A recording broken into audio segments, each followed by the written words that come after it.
Good evening. Come on in. Good evening, everybody. Good evening, YouTube. Thank you for joining us. Good evening, Facebook, and good evening, Instagram. Thank you guys for joining me. I know it's been a minute since we've been together, so I probably won't be really long, but I did not want to lose connection with my audience, so I decided to come on tonight. We just have a little bit to talk about. God bless you, Prophet Shockley. Did I say that right? God bless you. Thank you for tuning in. You guys come on in. Do me a favor. Click share when you come in. I'm going to talk about something really, really important tonight. Good evening, YouTube. You guys come on in. Say something to me so I'll know who's watching me. I can't see who you guys are like I can see on Facebook and Instagram when you come in. So if you just say, hey, this is such and such, I'll know you're there. Or if you leave a comment, I can see your name. All right. Thank you. And so tonight, I really want to talk about something that is really, really dear to my heart, because you guys know I am a pastor, and I absolutely love pastors, and I love those that carry the burden for ministry and those that carry the work of the ministry, whether you are in senior leadership or you're a layperson that assists senior leadership in any capacity. I do have a heart for you. And I want to talk to you tonight about something that's really, really not talked about enough, in my opinion, but it needs to be talked about. And of course, those of you that are familiar with the show, you guys know there's no holds barred here. I just talk about what I talk about. And if I think it's relevant to the body of Christ and I think it's relevant to our community as a people, then I'm going to talk about it. All right. And so, welcome to the show. This is What's on Your Mind. I am your host, Benita. I'm just Benita. I'm not pastor. I'm not prophetess. I'm just Benita, because I want us to have a feel of coming together, that fireside, chatty kind of feel going on. So I want you guys to be able to chime in and feel free to say whatever it is you need to say, because everyone has an opinion. And on this show, we respect everyone's opinion. Including mine. Okay, so let me log in and get with you guys in the comment section so I can see what you say. So like I said, I know it's been a while since I've been on. I've been extremely busy. This is my last year of school, so you guys know how that can be quite tedious and challenging as well, particularly when you have young kids as well that you have to take care of. So I have a nine, well, she's 10 now. I guess you better not hear me say she's 9, honey. 10-year-old and a 16-year-old.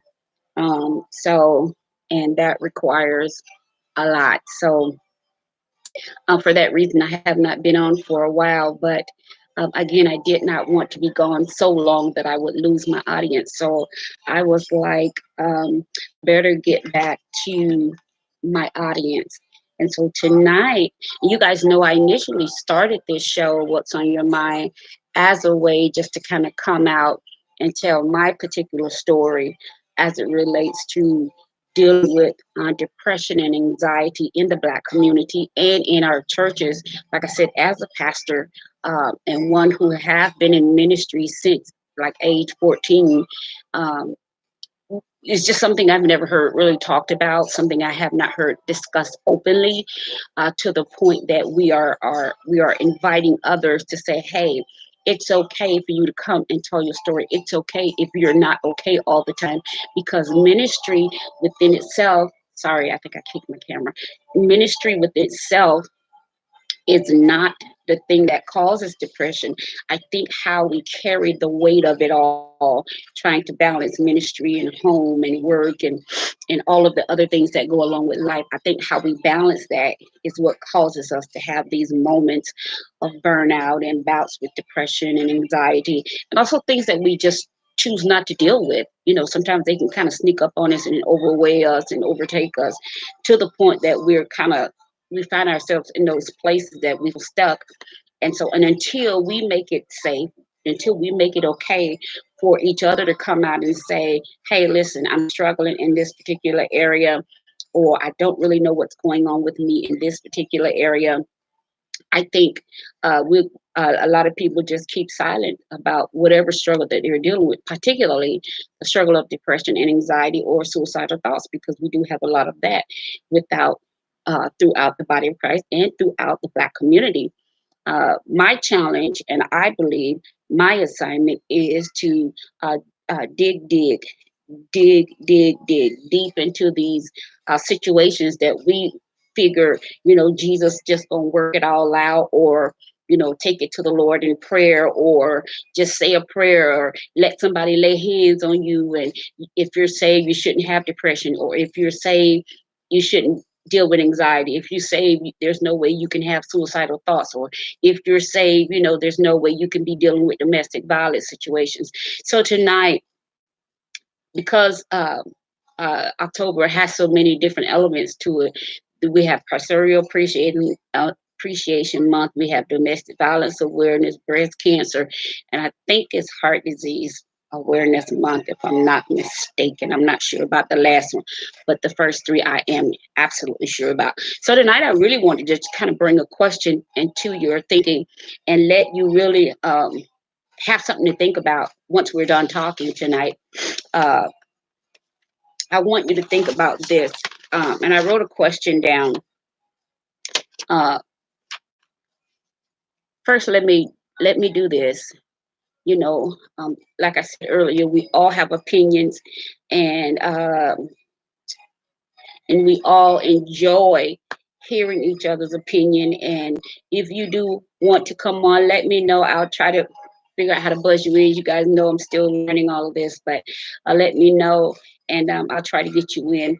Uh, And those of you, you can also just put your comments in the comment section, and I'll see it, and we'll dig into your comments as well.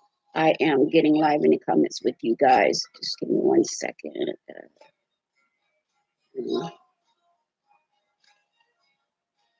All right. So again, it's Breast Cancer Awareness Month. So I do want to say that. Let me make sure I turn this sound down, so I don't want to get that feedback. Okay. All right, I'm in the comments with you guys. Substance abuse. Thank you. Sometimes that just isn't. Thank you, Elder Kim. All right, so I'm live in the comments. I can see what you guys are saying. Thank you, Elder Kim. So it's also Substance Abuse Awareness Month. Okay, thank you so much. Thank you, thank you, thank you. Elder Kim is one of those to people. If you want to know what's going on, what month it is, what we're supposed to be talking about, when we should be talking about, and the proper format to discuss these issues, I think Elder Kim is one of those go-to people, because she always has her thumb on the pulse of what's going on, not just in the body of Christ, but she also has her thumb on the pulse of what's going on in our community, and what's going to be beneficial to what's beneficial information to bring to the body of Christ as it relates to different elements of survival, whether it's domestic violence, substance abuse, issues dealing with mental illness, all of those things. I think she is a wonderful resource, because I think, she keeps her finger on the pulse of what's going on in that particular area. All right. So breast cancer, we're not going to get heavily into that until the next show. But I do want to say that early detection probably is the best cure. Okay. Early detection is the best cure. And there is a personal reason I don't want to really dive into talking about cancer so much tonight. There's a personal reason for that. So I did not prepare mentally for that. So I'm going to leave that for another show, okay?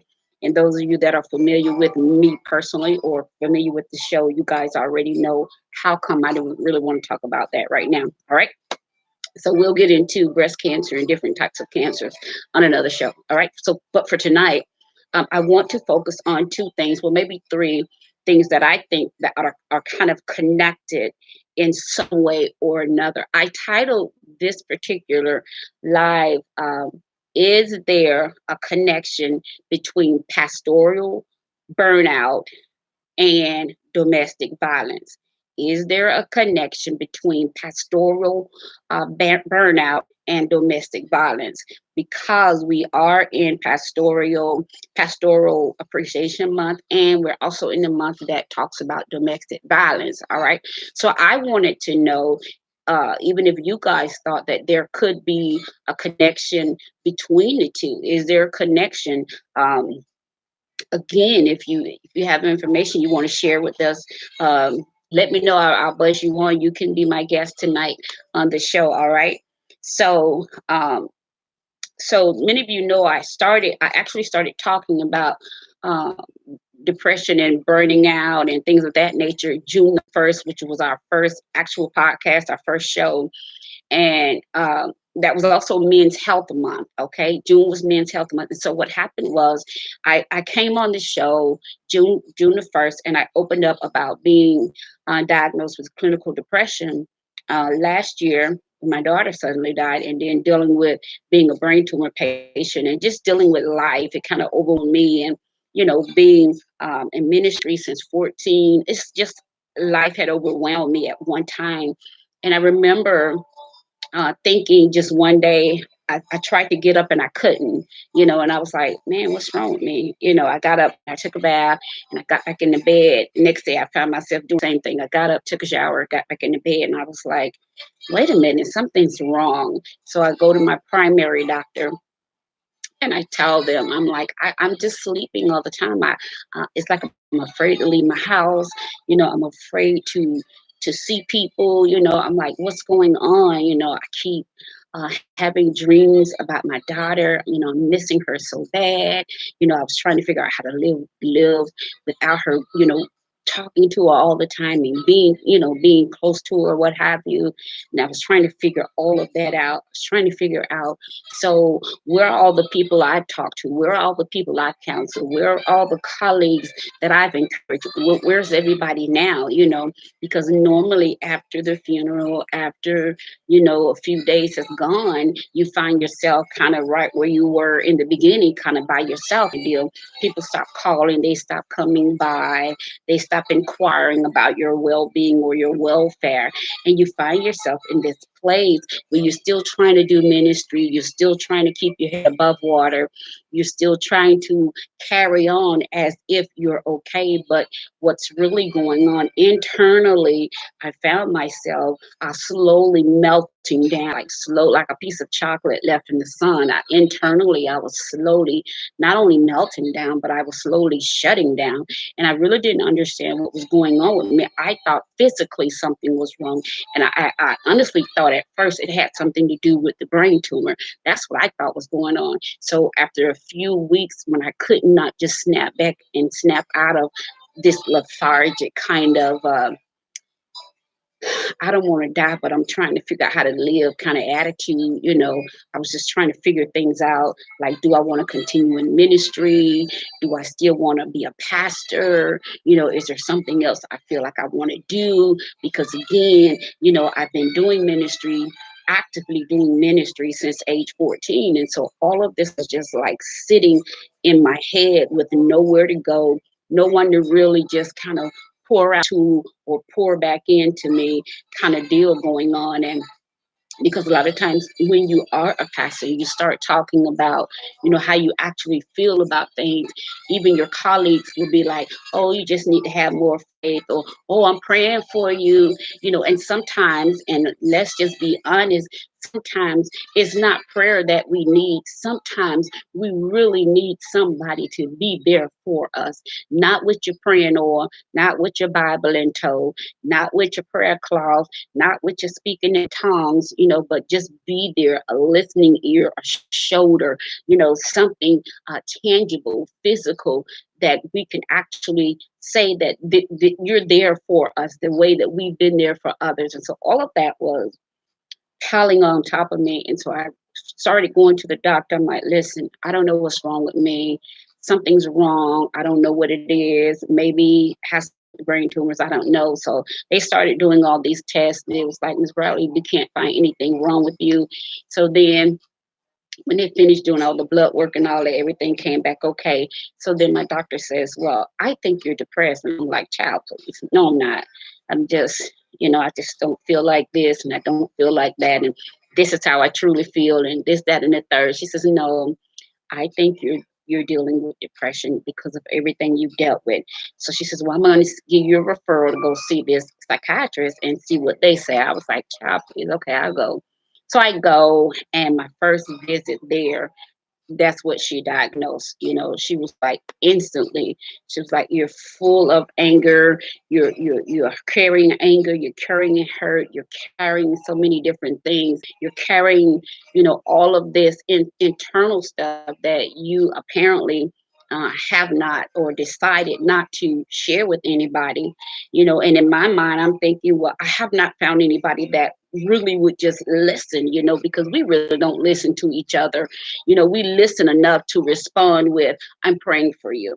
We listen enough to respond with, oh, God gonna work it out. We listen enough to respond with, Jesus, he fixed it all. We listen to respond with scripture. We listen to respond with some kind of spiritual antidote, but we don't listen to actually hear the person's heart. We don't listen to actually feel what they feel. We don't actually get into the moment with them, the way we do with parishioners, or the way we do with one another, even as counselors or what have you. We literally get into the moment of what a person is feeling. We get into the moment of it all. But I found myself in a situation where there was no one to get into the moment with me, no one to get into the moment of being afraid about having brain tumors, no one to get into the moment of feeling the loss, the sudden loss of my daughter. No one to get into that moment about me trying to figure out, do I even want to pastor anymore?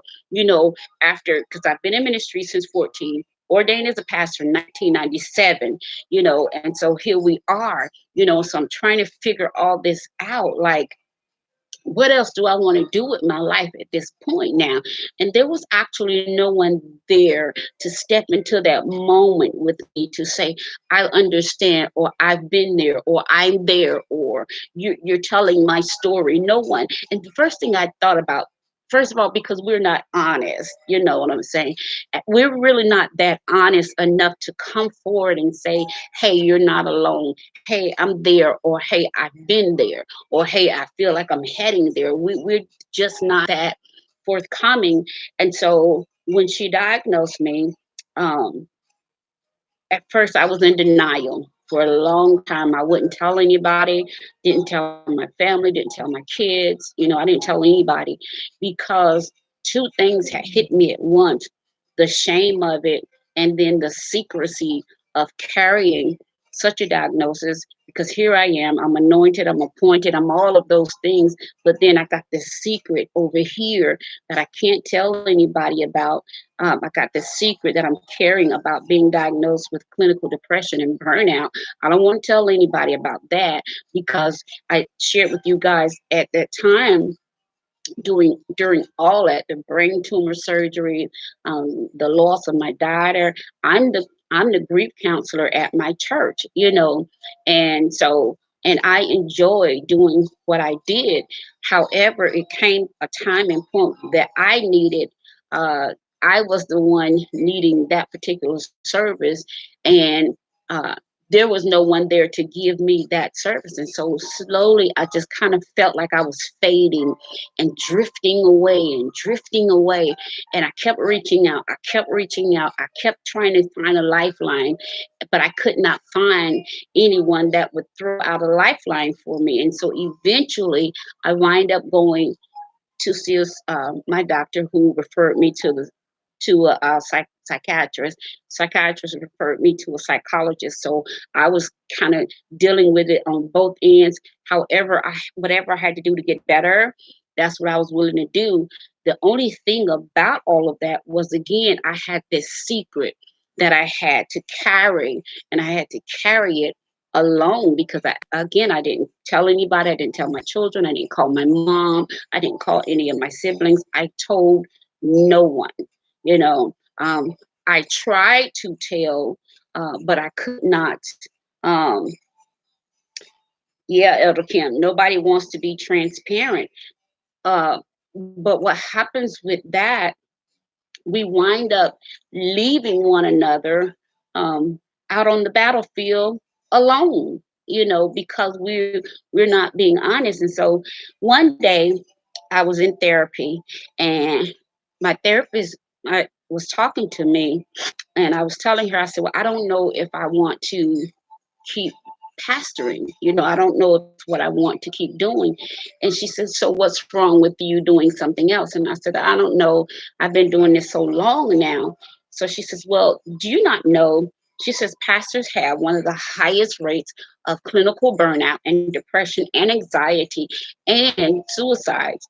And then she said, uh, more specifically, Black pastors, because they don't talk, they don't open up, they don't, like Elder Kim said, they're not transparent, because we got this image that we have to protect. We have this image that we have to portray, but in the interim of trying to portray this super spiritual image, there's something going on in our psyche. There's something going on in our heart, which now means there's something going on in our physical man that we can't get control of, because first of all, we don't even want to acknowledge that something is going awry. Okay, so then I started saying, I was talking to my therapist, and I said, what if I just what if I start talking about my journey? At first she was like, well, I don't know if you're ready for that. And I was like, well, okay. So I scratched that, because about 8, maybe 10 years ago, my brother had come to me, and he talked to me about doing the show. And I was like, nah, my life is in a shambles right now. I had just come through a divorce. I was like, child. So here we are, fast forward to now. And so I said, I told my therapist, I said, I'm going to tell my story. So I waited another 2 months. And so she said to me, have you started the show yet? Have you thought about it? And I was like, well, I haven't started, but I've been thinking about it. She says, well, I think you're ready now. This was like 2 months later. She was like, I think you're ready now. You've been making a lot of progress, because I was seeing my psychiatrist once a month, and I was going to my psychologist twice a month, you know. And so because I had just so much on me, you know, and in the past, I'm not afraid to share, and I'm not ashamed to share. In the past, I had dealt with depression so much so I was suicidal in the past. I had tried to commit suicide in the past, actually 3 times. And that last time almost worked. So I was just like, all right, God, I give up. You don't want me right now. Let me stop trying. So, uh, so I was aware of the potential danger that I could be in if I did not get help. And so because there was actually no one around me that I could cry out to and say, hey, I need help, I knew within myself I had to go get help for myself. And I wanted to say that to tell anybody that's watching or anybody that may see this later, if you can't reach out to anybody, listen, when you know something is different about your behavior, about how you feel about things, your mood swings, all of that, your eating habits go too far to the right where you're eating too much and you're gaining a bunch of weight, or it goes too far over here where you won't eat at all and you start losing weight all of a sudden. That was my deal. Every time I would go to counseling, my therapist would say, are you eating? And I'm just like, yeah. She was like, every time I see you get smaller and smaller. I was intentionally trying to lose weight, but I didn't know I was losing that much weight until people would see me and they would start saying, oh, you tiny, you little. And then I would see I started seeing my bones stick out. And then one day I was doing something and I was going like this in the back of my neck, and I felt this knot on the back of my neck. So I called my daughter. I was like, Drill, look, it's a knot on the back of my neck. So me being me, I run to my doctor. I set an appointment. I get there. So he's looking at me. He's checking me out. He was like, Miss Bradley, he said, that's not a knot. That's your bone sticking out. And so he looked at my chart. He was like, well, the last time I saw you, you have dropped a significant amount of weight. He said, that's your bone sticking out. And so I was like, and that was this year. And I was like, oh, he says, are you eating? I was like, yeah, I'm eating, So that's when he said, he was looking through he says, "Oh, I see we gave you a referral uh, for depression." He says, "Are you sure you're eating?" And I tell him, "Yes, I'm eating." So they all start working in conjunction together. So um, we have to really be proactive about caring for our mental self, because a lot of times you'll look for that help and that help just won't be there. Whatever you do, don't sit there and die. Don't sit there and take chances until you get to that place where you feel like, well, um, this is the only way out. Like I did, I thought that was the only way out, so I tried to take that way. But thanks be unto God, who always gives us victory. He did not see things the way I saw them. Amen. Amen. And so I started the show to tell my story because I was just tired. I just felt like the secret and this weight was on me. And I was just like, you know what? I'm just going to tell it, and let the chips fall where they may.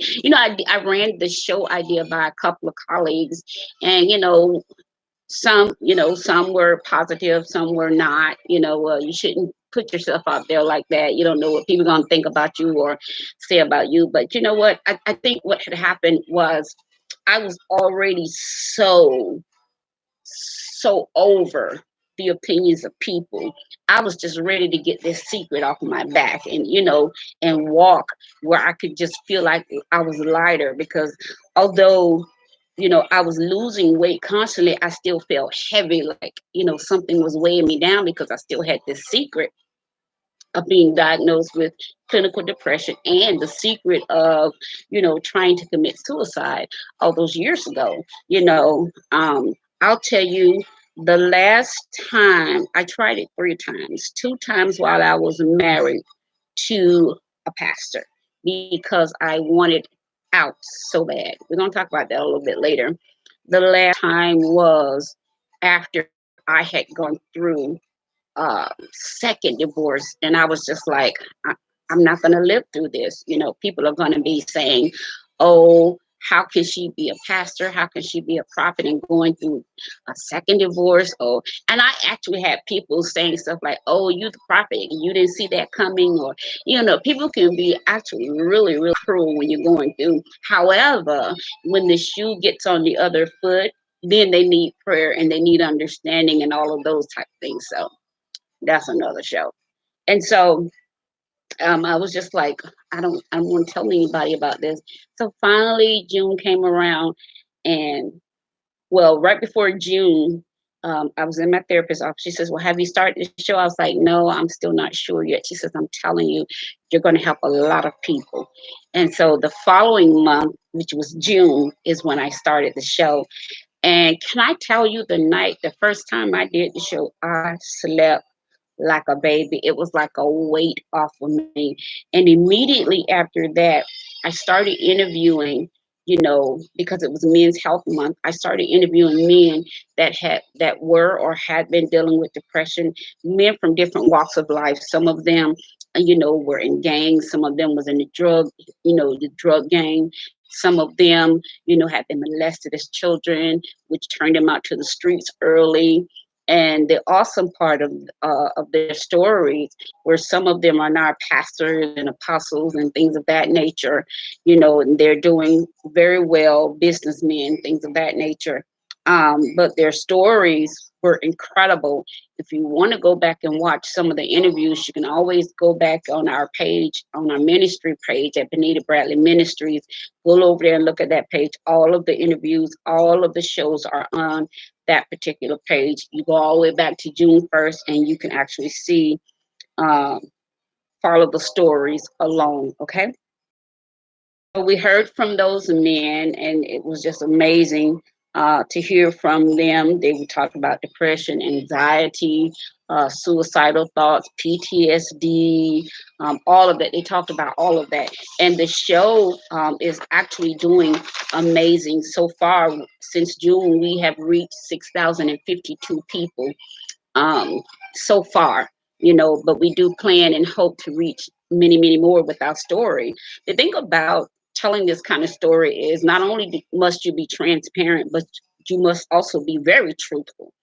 Um, because I think the deliverance is in not just being transparent, but deliverance is in being truthful. And it may not necessarily be your deliverance per se, but it could mean somebody else's deliverance, deliverance from the shame of it all, deliverance from the secrecy of it all, because depression shows up in several different ways, particularly in men. And so I was talking to some young man the other day, and we were talking about how men process and deal with depression. He says, "Well, I don't think I've ever been depressed." But what he did say, he says, "I've always had a anger issue." That's what he said. He says, "I don't think I've ever been depressed, but I've always had an anger issue." And so I said to him, I said, "Well, are you aware?" Um, Hold on, guys. Let me get this other group back.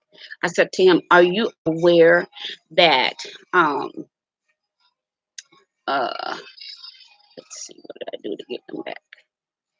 Uh Hold on 1 second." I asked him if he was aware of the fact that hold on 1 second. So I asked him if he was aware that a lot of times that's how um anger shows up. I mean, depression shows up in men is through anger. And so he says, "Well, no, I never really thought about that, but we have learned that that is how a lot of times depression shows up in men is through their anger, their mood swings."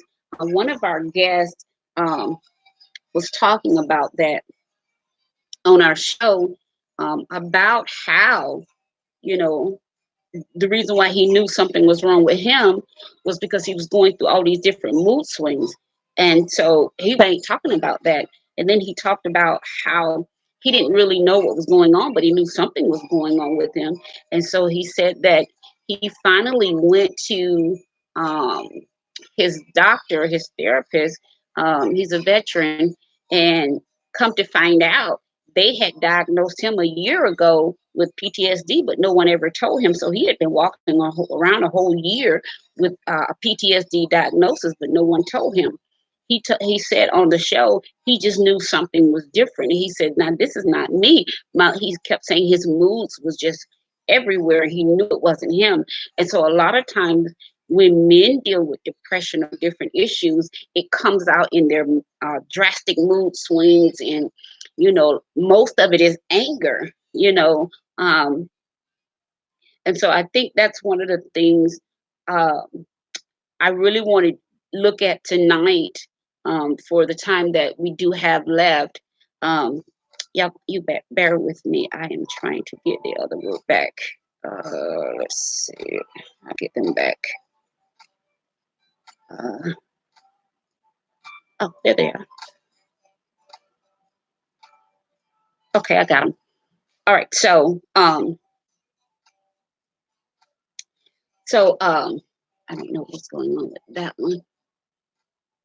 I thought I got them back. But anyhow, so a lot of times it comes off as anger because a lot of times they don't know how to process their feelings. They don't know how to process their emotions and things of that nature. So a lot of times what happens is, they act out instead of using their words. So I want to talk tonight um, about, is there a connection between pastoral burnout and domestic violence? Because um, I shared with you briefly um, about 2, 3 weeks ago, maybe however long it's been since we've done a show.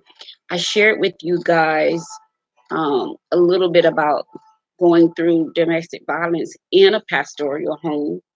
Um, I didn't get a lot into the detail for more reasons, and I still won't tonight. Eventually, we will get into the details about it all, possibly during this month. So this is the month to deal with domestic violence situations, and so I may get into it a little bit this month. All right. So one of the things that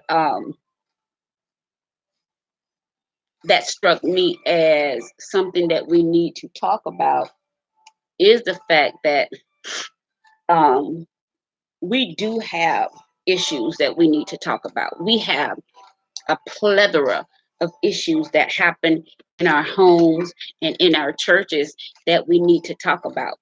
And I don't understand why the subjects that we need to talk about are made to be such taboo subjects, but the stuff we talk about, really, we shouldn't be talking about. We ought to be focused on more relevant things, more um, important things than what we have been focusing on lately, because I think we do ourselves and we do love a disservice when we just focus on the wrong things. All right.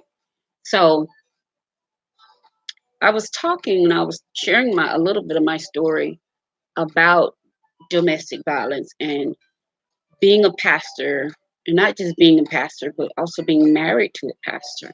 A lot of times, and it's unfortunate that in the Black church we are not um, encouraged, if you will. We are not encouraged to talk about what we go through.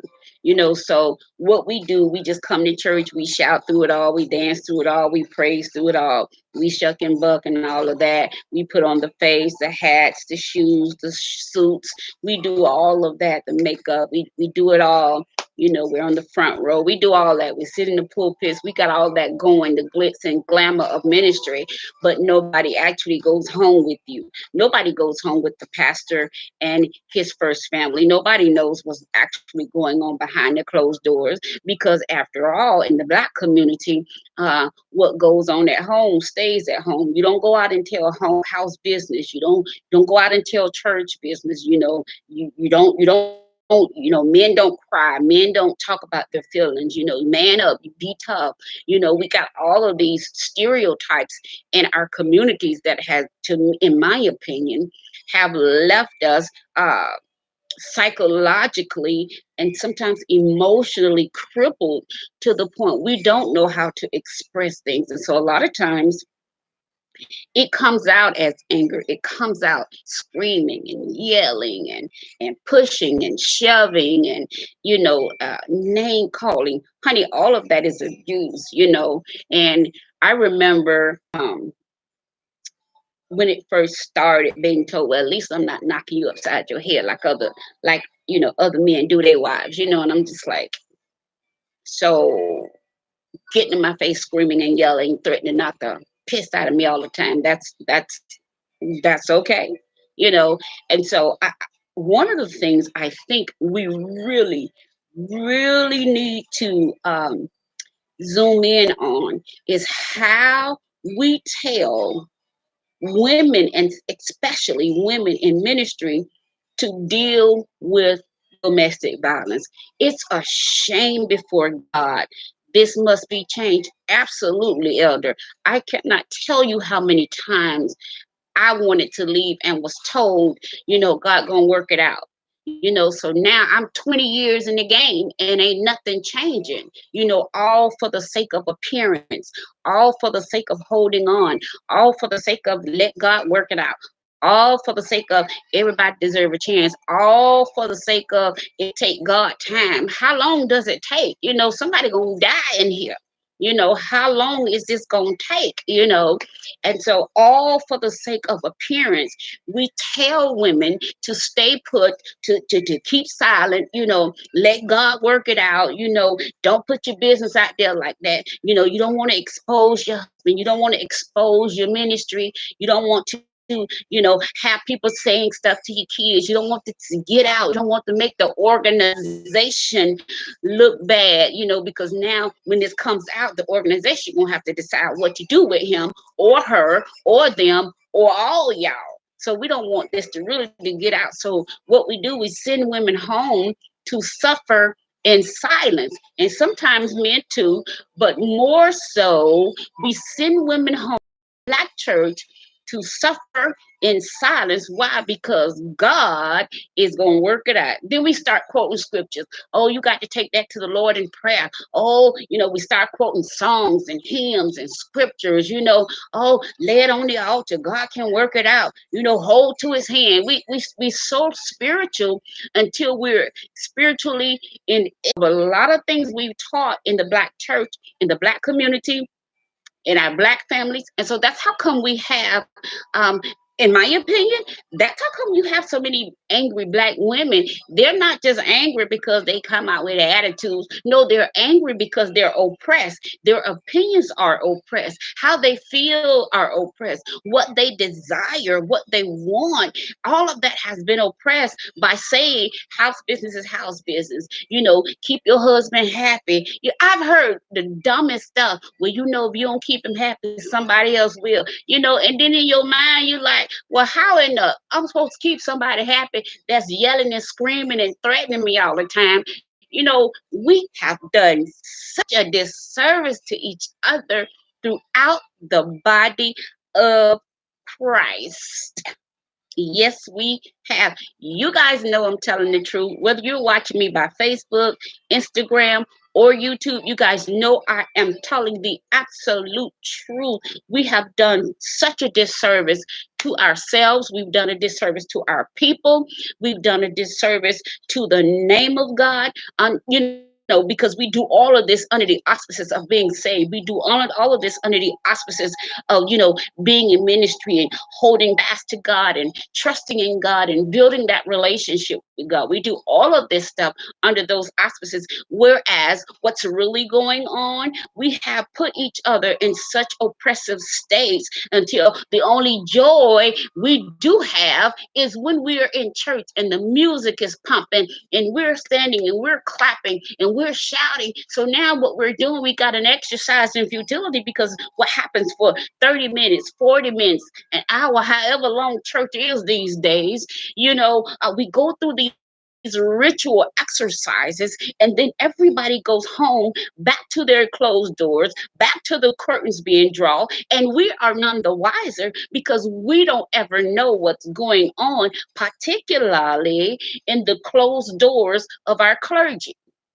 All we know is what we see when we see what we see. That's all we know. And so we have got to change how we have conversation. We've got to change. Elder Kim said, God is not working anything out that he has given us dominion and authority to handle. Say that again. And I would get so angry. We would see bishops in the store, and they would be that, hey, pastors, he taking good care of you, and I'm looking at him, he giving me that eye like, you better not say nothing. I'm like, yes, sir, all is well, yes, sir, because I knew if I said anything else, it's going to just blow up by the time we get home, and I'm just like, do I look happy to you? Y'all ask me the same question every time. Do I look happy? Because sadness has a look to it. Sadness has a feel. It has an it has it has a character of its own. And at some point, we got to take the blinders off and stop being so spiritual and get a little common sense and say, boy, why that girl always looking sad when I see y'all? Stop asking me if he taking good care of me, and ask him, boy, why your wife always looks so sad when I see her? What's going on? Ask him some questions, but you keep asking me, so I got to say, yes, sir, because I already know what's going to happen once I get home if I say what I really want to say. And so we have got to change the narratives. We got to change how we have these conversations. We got to even change the fact that we don't have these conversations. I have not been to a conference where there was a class on how to recognize red flags or how to recognize someone that is going through domestic violence in ministry. I don't see classes. I don't see anybody talking about that, because we'd rather pretend like it doesn't happen, particularly in the Black church, because we're supposed to have all the power. We're supposed to have all the Holy Ghost. We're supposed to have all the anointing. But can I tell you of a truth? Those are the main houses that it's happening in. Those are the main ones that are getting screamed at and pushed around and cussed out and fussed out and, uh, all kinds of stuff, locked in rooms, locked in houses, taking all your credit cards, take the checkbook, take the keys to your vehicle, unplug all the phones when they leave so you can't call nobody. Those are the ones that's going through all of this stuff. The ones y'all always say, "Ooh, First Lady, no, she be shy." Ooh, and some of you are so silly. Y'all want in positions. Y'all want to take people's husband. Y'all want to run around with people's husband. Baby, if I knew then what I know now, I would have been like, child, you can have that. You can have this house. You can have this church. You can have it all, baby. But see, I wasn't strong enough. I wasn't taught how to be strong. I wasn't taught how to have my own mind. I wasn't taught how to think for myself within the boundaries of ministry, within the boundaries of not only serving the people, but also serving my husband, because I was not only First Lady, I was also his assistant pastor. So it was certain things, even at home, I wouldn't say. It was certain areas, even at home, if we would be arguing and he's screaming, it's certain things I wouldn't say. It was plenty days and I want to say, and another thing, but I wouldn't, because he was not only my husband, he was also my pastor. And in that day, I don't know what y'all doing these days, but in those days, you just didn't disrespect your pastor. I didn't care who they were, what they did, what kind of behavior they were exhibiting. You just didn't disrespect them. And then you were taught not to disrespect your husband. You don't talk back. That's what they called it back in the day. You don't talk back to your husband. You don't talk back to your pastor. And when you have a dual role as wife and assistant pastor and First Lady, like I had all of them hats to wear, I definitely would shut down a lot and close up a lot, because that's the way we were taught to deal with situations in ministry. Elder Kim says she do all the time. I believe that, because like I said before, you have your finger on the pulse of things, and you're probably very few in number that will even address such issues as pastoral connection, pastoral burnout, pastoral psychology with domestic violence. There is a direct correlation between those two. They are intertwined in more ways than what we really want to talk about, in more ways than we really want to admit, because a lot of times when we are going through what we're going through, honey, you'll never know it, because like I said, we know how to put the face on, put that hat to the side, you know what I'm saying? That, so the fact that you don't see that we've been crying all night long, our eyes are puffy, so we put the makeup on, put that hat on just enough to cover, a side of the eye or a face or something like that.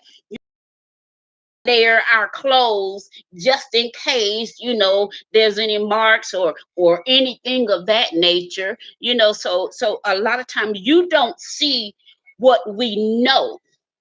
What you see is what we want you to see.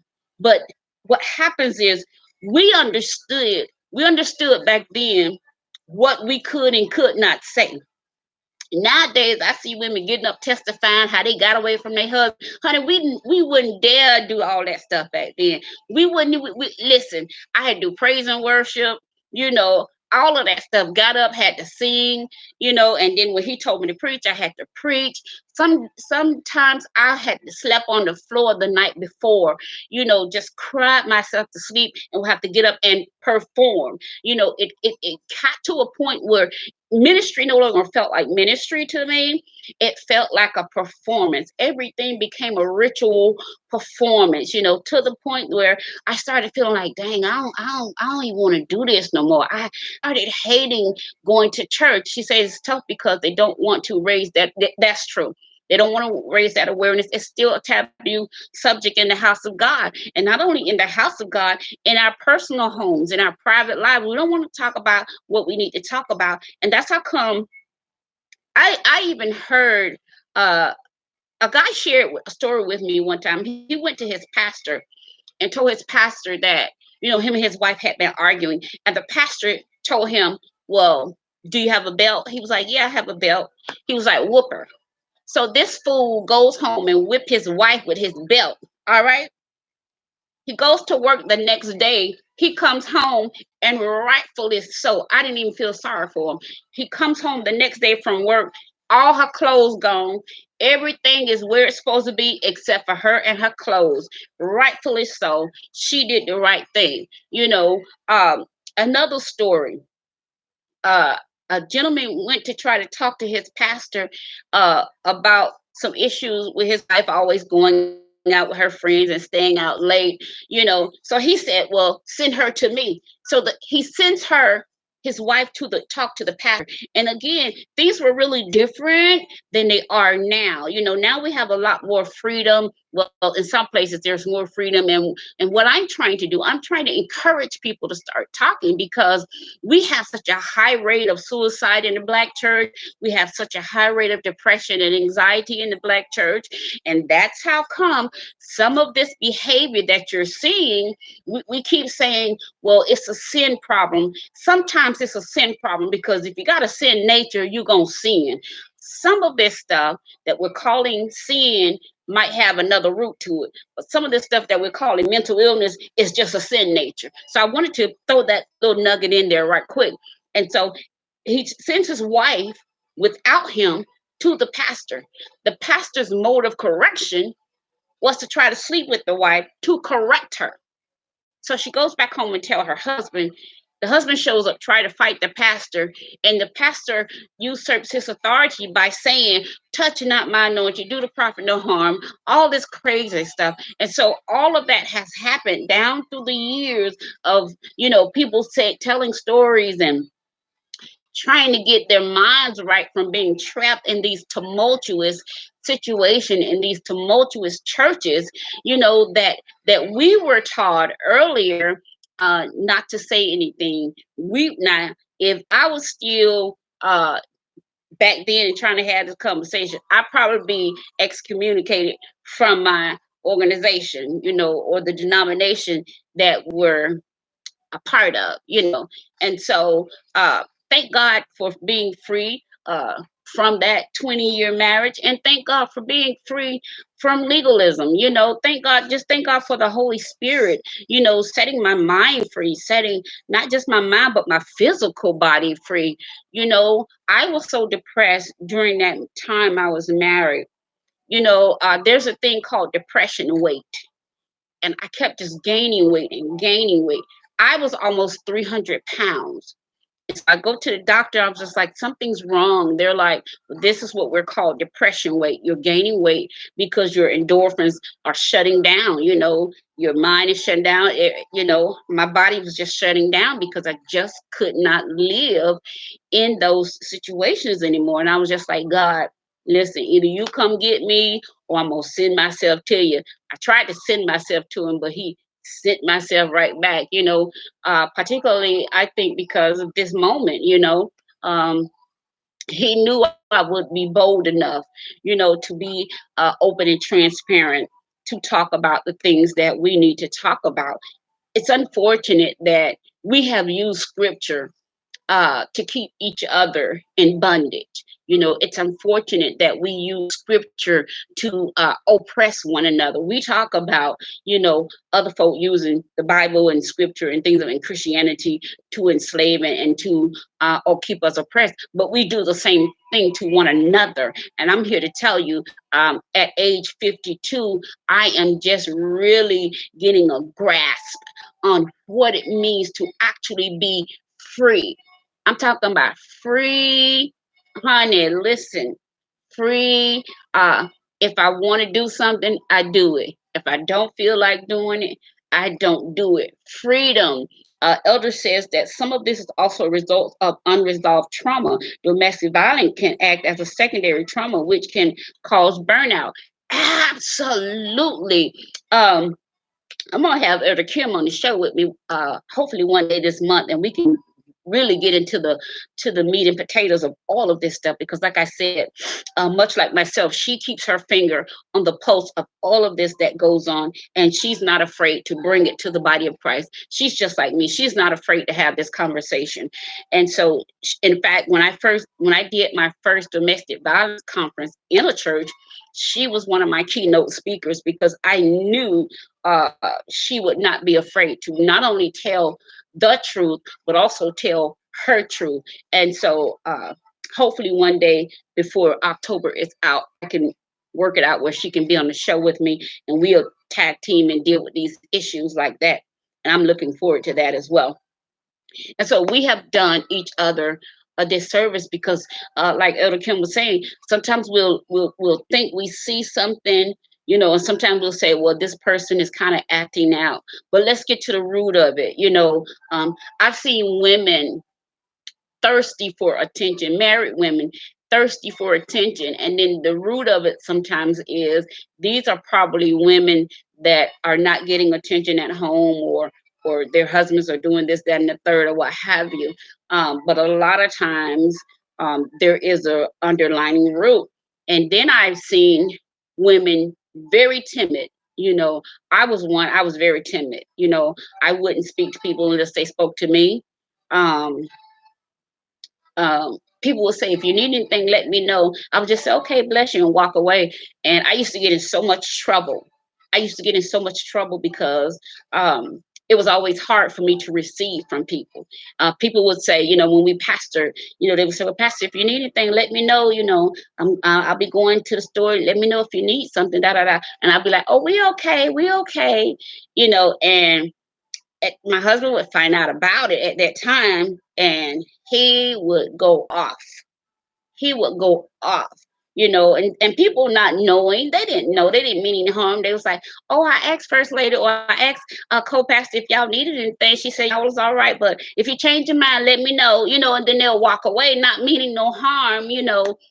But then what they didn't know was by the time we got home, I had to hear it, because, he felt like I was being uppity or stuck up, or whatever. I just didn't know how to receive help from other people, because I was so used to giving help to other people. So when somebody was like, can I do this for you? I'm like, no, I'm okay. I would always say, no, I'm okay. But then I would always get scolded for it, if you will. I would always get in trouble for it. But it was really hard for me. The princess shows up and try to stop the queen from reaching her destiny.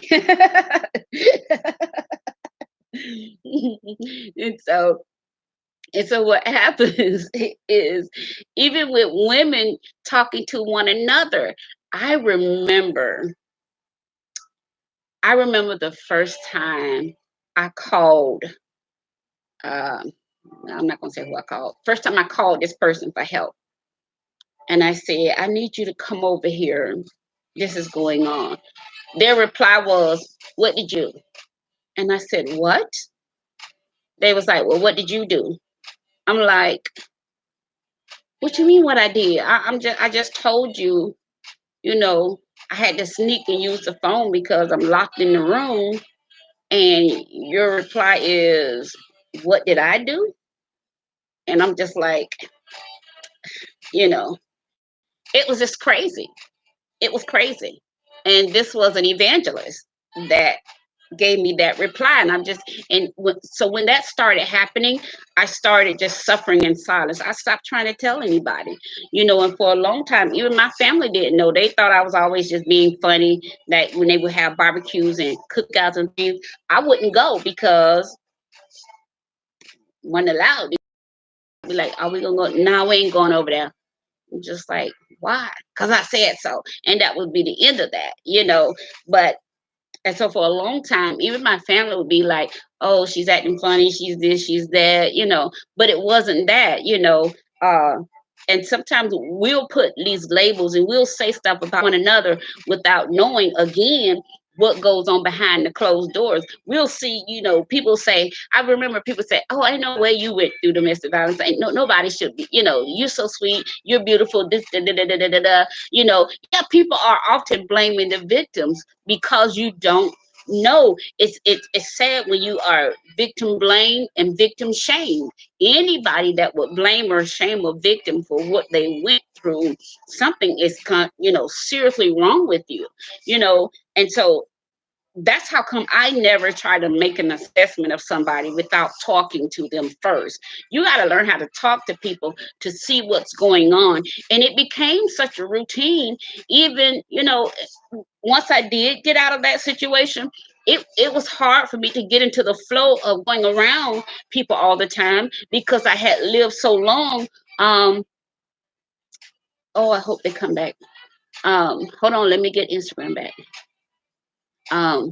They were popping too, because I had lived so long in my own little shell and in my own little bubble until that just became second nature. You want to go, you want to do this? No, that's okay. I'm okay. Instagram, y'all come on back. Y'all was popping. You guys come on back in. I do apologize. It just got to a point, even after I got out of the marriage, I was free. I still was a homebody for a long time because even though you can get out of a situation, it still takes time mentally for you to get out of that. So thank you guys for coming on back. Come on back in. I apologize. So mentally, it still took me some time to get back into or to realize that, wait a minute, I don't have to ask anybody, can I go over here or go see my family or do this or do that? I don't have to get permission anymore. And then I don't have to be told no anymore. But it took a while for me to get that through my head that, hey, the cage is open now. I can fly. You know what I'm saying? And so a lot of times we can actually be physically out of a situation, but mentally we can still be trapped in it. And so that's how come my therapist was telling me last week, she was telling me that a lot of times when you have gone through domestic violence for a long period of time, she said it may not hit you till later on. And she said that is within itself a form of PTSD, because what's happening now, because when you're in that mode of trauma, your fight or flight reflexes are so high, you're just trying to survive. It's not until you come out of it and you realize that you are out of it for good that now you start to reflect on everything that happened. So now what happens is now your mind can start processing everything that happens, because when you're in the heat of it all, you're not trying to process what's going on. What you're trying to do is survive what's going on. And so it's not until you come out of all of that that you realize this cat could have killed me, or I should have killed him. You start realizing all of that start coming back to your mind. And that is where now you started dealing with the trauma and the post-trauma of it all. So she was telling me, not only did I have a lot of stuff dealing with brain tumors, my daughter dying, this and that and third, she was also telling me I was dealing with PTSD from being in that situation for so long. I had no idea that you could actually get PTSD from being in an abusive situation, domestic violence, abuse, rape. I done been through all of that. I had no earthly idea that I always thought PTSD was specifically an assign, just to military personnel. Well, my dad was military, so I came up in a military family. My dad, my brothers, my daughter's father was military, so uh, I've been that's my life, and I always associated PTSD just with military life. I had absolutely no clue how much PTSD was associated with any type of trauma, whether it's done physically, mentally, psychologically, emotionally. Trauma is trauma. And no one can tell you, oh, a lot of people go through that. That wasn't that bad. Or, a lot of people deal with that. That wasn't that bad. And, you don't know what somebody, listen, it would get so bad. I would have these excruciating migraines to the point where sometimes I would black out. And then I would be in the hospital. And then that person would be sitting there talking about, did I do this to you? Did I do this to you? And I'm just like, I'm totally medicated up. You know, my migraines would be so bad, I would get nauseated. I would lose my sight. You know, I remember driving one time. I think I blacked out. I was taking my son to school and I was supposed to go to work that day. I remember waking up in a hospital room. And I remember my boss, I never forget Bobby. Um, I was working for this $24 million a year company. It's only black in the entire office, only black. And I remember my boss, she was head of HR. It was a small company, but we did big money. And so I remember waking up and she was asking me questions and I'm looking around like, what am I doing here? Well, here's what happened. So apparently, I was taking my son to school one morning, and he was in fourth grade. Bobby, my supervisor, she said to me, she said, "You called me." I said, "What did I say when I called you?" She said, "I told her that my head was hurting so bad I couldn't see." Now I'm still married. We're still pastoring, you know, working a full-time job. I got 3 children to raise, you know, you know. And we're running a church, and you know, I started a business, you know. So she said, I called her and said, my head is hurting so bad I can't see. I said, where was I? She said, you called me from a payphone on the side of the road. She said, I told her, well, I'm gonna go home and lay down for a little while. I'm gonna be late coming in, but I'll be there. She said, I told her I'm gonna go home and lay down for about an hour, then I'll be to work. And she said, okay. She said, we hung up. But then she said I never showed up for work. So she went in my file and got my address. We had just purchased our home. We had just purchased a home. And so she showed up at my house from what she tells me. And she said she knocked on the door and the door was open. She said she came in and she found me unconscious. And so she called 911 and they came and got me. She followed the ambulance to the hospital, I guess. This is what she's telling me.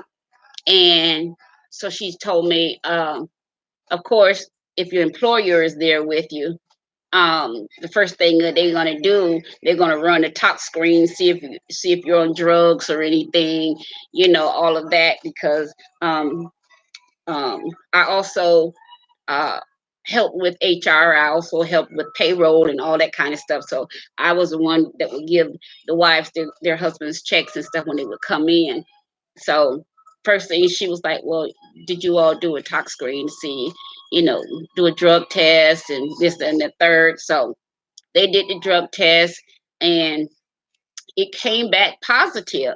So so Bobby said, well, I know her. She you know, she's been working for us for a while. She doesn't do drugs. See what else is going on. So they came and asked me what did I eat. So that morning I had a poppy seed muffin. And so when I told them what all I had to eat, so that's when I found out that a poppy seed muffin will read a positive, will read positive on a drug test. Okay. So she says, well, I knew it had to be something. She stayed there the entire time with me. And so as I became more and more lucid, she was telling me this is the story she told me about what happened. So I kept asking her, well, if I told you I couldn't see, how did I drive myself home? She says, I don't know.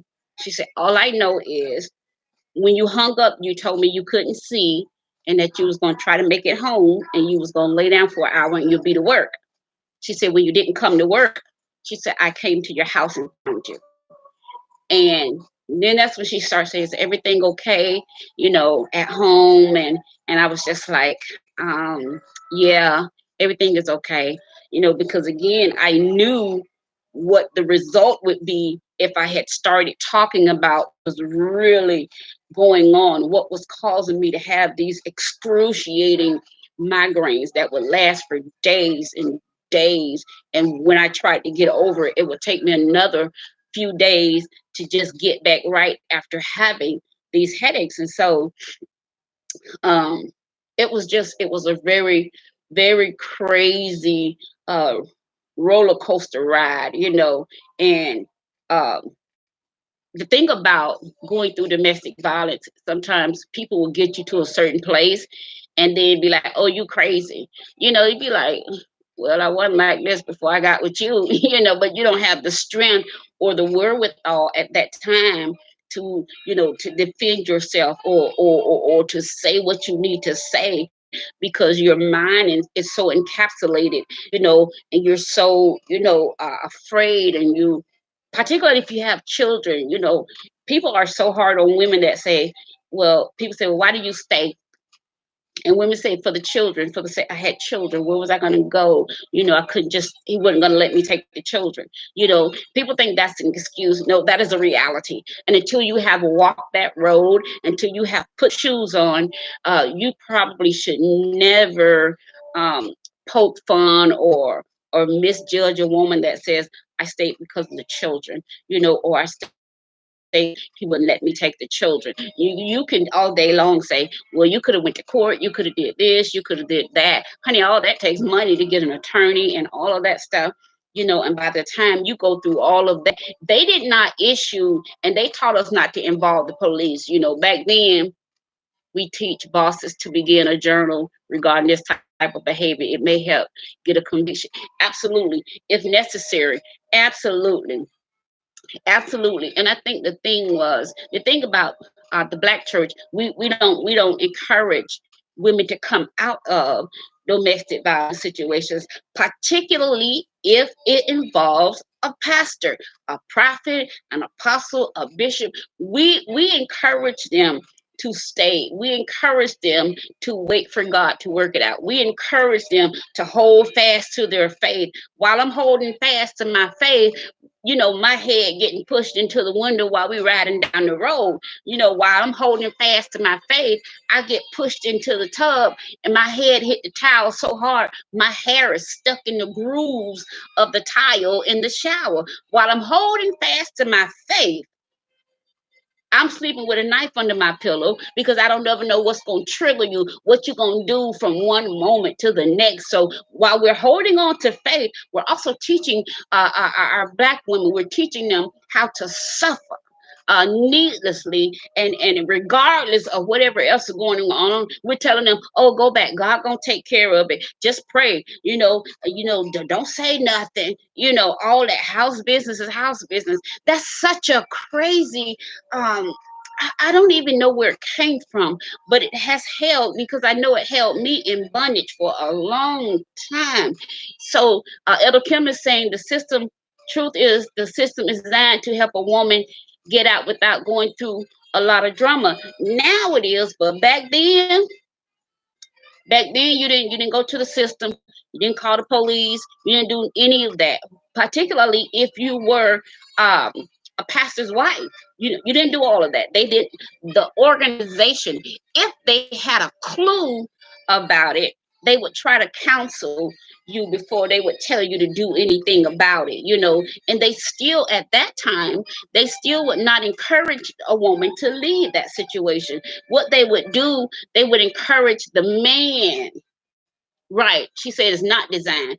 They would encourage the man, to just, fast and pray. And they would encourage the woman, just keep praying for him. God's hearing your prayer. How God hearing my prayer? You want me to take these glasses off so you can see my eyes? How God hearing my prayer? You want to come spend the night at my house to see how much prayer God hearing? And so a lot of stuff that we've been taught, I think, now has led a lot of people up to. That's why people say, well, I don't deal with church no more, and I have a hard time with church. I have a hard time processing this, and I have a hard time processing that, because for the black church, I've been in the black church all my life, and like I said, at 52 now, the things I knew before, it's just like, it almost, if you're not careful, it'll make you angry that you spent so much time in bondage. You spent so much time unaware of your rights. You spent so much time unaware that I could have called the police on this joker, but the church has caused us, hello, sir. I I don't know how to pronounce your name, so I'm going to call you Alfonso because I'm going to mess up your first and last name. Thank you, sir. Thank you guys for coming back in on Instagram. That's powerful, my sister. Thank you, sir. Thank you. And so what happens is the church was the organization telling us not to call the police. The church was the organization telling us just pray about it. The church was the organization to tell us to go home, be quiet, keep praying. The church was the organization. It was not so much like Elder was saying, it wasn't the system because the system wasn't designed that way. It was the church that would tell us to just keep praying, girl. God gonna change him because I know I went through it. And honey, I remember listening to this one lady. This one lady said her husband left her for another woman, but he would not divorce her, and he was gone living with this other woman for 24 years. She was up praising God that the man, after 24 years, finally came back to her and was in church, was a deacon, serving the Lord. And I'm sitting there watching this and I'm thinking, girl, bye. Who told her to wait 24 years while her husband was actively living with another woman? She said she would go, and my pastor was praying for me, and the church was praying for us. And I'm just thinking, girl, how much medication did it take for no? I've already started writing the book. I'm going to call you Alfonso because I don't know how to pronounce your first name. I've already started writing the book. Hopefully I'll be done next year. Next year I hope to be done with it. But listen, guys, listen. It was the church that kept, listen, this is not an indictment against the church. Trust me, those that know me personally, y'all know I love, love, love the church. However, if we are going to see reformation, we got to have some information. It's got to be relevant. We got to have education. We got to have conversation.